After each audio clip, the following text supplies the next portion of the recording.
月ヨガのポーズアーサナを始めようという動画をアップしました。それを見てアーサナをやってみた方もおられると思いますが、いかがでしたか？今日は私がアーサナを始めた頃の一番初めに感じた変化をお話ししようと思います。ヨガのクラスに通い始めて半年ほど経った頃、クラスの中で先生がいつも毎日家でもするといいですよと言われていたなぁと、おそらく毎回言われていたと思うんですけど、ようやく自分のこととして捉えるようになって、ちょうど年始の時期でもあったので、その年の目標として毎日寝る前にアーサナをしてから寝ることに決めました。アーサナをしてから寝ようと思うと、寝る前に30分から40分ほどの時間が必要になります。そうすると自分が寝たい時間から逆算して、その時間までにお風呂に入っておきたいし、寝る準備が整うようにしようと思うようになりました。ヨガをするためにはお腹がいっぱいではできないので、食事の時間や量も気をつけるようになりました。あとお酒を飲むと眠くなったりやる気がなくなるので、お酒を飲むのはお休みの日だけにしようとか、アーサナを毎日やろうと決めたら生活リズムが少し整うような気がしました。何でも三日坊主なところがある私でしたが、そんな自分自身に嫌気がさしていたところもあって、何かを続けていくことができたら自分自身が成長するんじゃないかなという淡い期待もあって、少し自分を律するような気持ちで続けてみました。アーサナをしてお布団に入るときには、今日もちゃんとできてよかったと安心して、小さな満足感の中で就寝していました。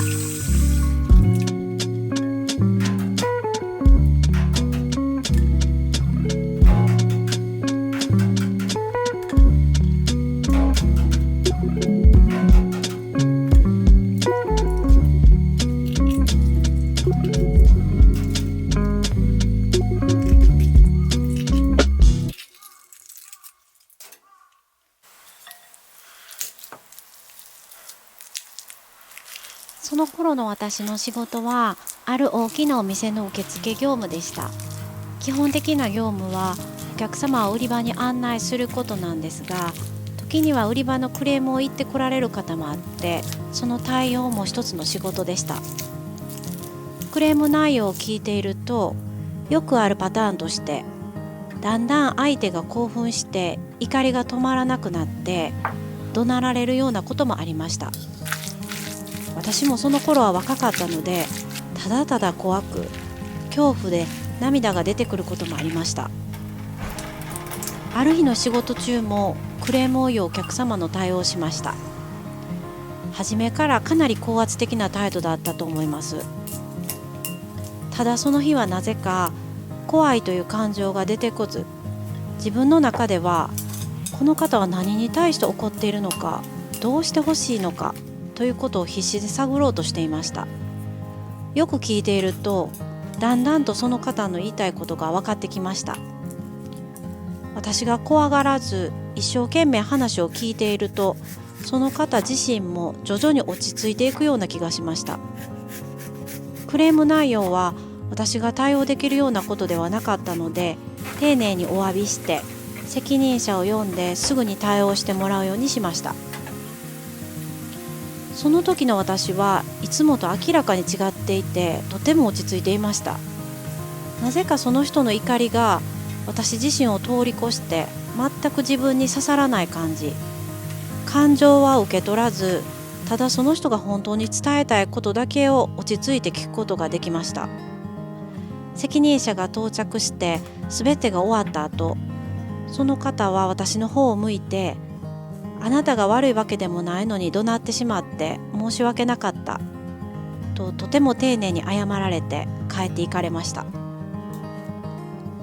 すごく不思議な経験で、とても印象に残りました。後日ヨガのクラスの時、仕事の話になって、とても不思議なことがあったという感じで何気なくその時の話をしました。そうするとヨガの先生がそれはヨガの効果ですよと言われて驚きました。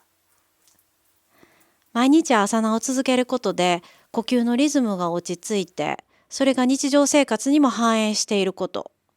そうすると周りの環境に流されず常に落ち着いて物事を進めることができること。何よりこちらが落ち着いた呼吸をしていることで相手に影響を与え、相手の気持ちも落ち着いたこと。それはヨガを続けていると不思議なことでも何でもなく起こることだと教えてくれました。私はこの出来事とヨガと全く結びつけて考えていなかったので、とても驚きました。確かにクラスでも呼吸の話をされていたけれど、それと自分自身とが結びついていなかったので、実体験を通して、ああそういうことやったんかと初めて理解した出来事でした。これはアーサナを毎日続けて3ヶ月目に起こったことです。このことがアーサナを続けていくモチベーションとなったことを覚えています。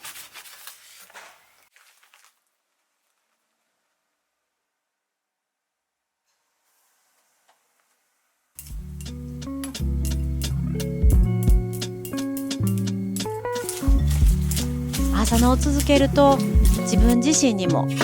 家族や職場の人など他の人にもとてもいい影響があると思います。今回はもう20年近く前のことになりますが、ヨガを始めた頃の私の変化についてお話ししました。